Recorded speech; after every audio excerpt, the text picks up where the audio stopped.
Real Estate Capital Scoreboard January 2013 January 2, 2013. Chicago, Illinois, January 2, 2013. The new year is a welcome sign to real estate investors looking to borrow money in the coming months. Even as treasury rates rise, lenders aggressively compete for qualified mortgage funding possibilities.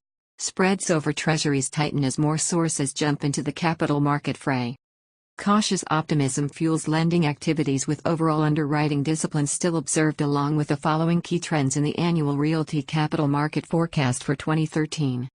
Steady rates. Without sounding repetitive, short-term interest rates are expected to be somewhat flat as the Fed steers a straight rate course for the next few years. But longer-term rates will be fickle, riding the wave of inflation. In fact, a 2% to 2.25% Treasury rate would not be a shocking figure. Balanced commercial property markets. Watch for a better mix of economic performance for apartment, retail, office, lodging and industrial properties. During the past 5 years, multifamily properties had a lopsided advantage over other commercial properties as oversupply and weak job growth plagued other assets types to a greater extent. This year, home ownership is again on the rise, with the number of households expected to double in comparison to the past decade. Furthermore, other property types are in tight supply with steadily improving cash flow. The net result? Multifamily ownership is no longer the clearest commercial property investment option. Construction funds with more dollars. As commercial market fundamentals are slowly improving in most markets around the country, funding sources are providing fuller leverage loans, now reaching 70% to 75% based upon costs. The project exit strategy must be provable within a term of up to 3 years to compete the construction or renovation. Floating rate pricing falls within a range of 225 to 325 bits per second over LIBOR. Cash outs. Yes, cash outs above existing debt, and even investor total cost levels, are more acceptable for top-tier projects and owners. Why? Lenders need to capture more yield by climbing the risk ladder.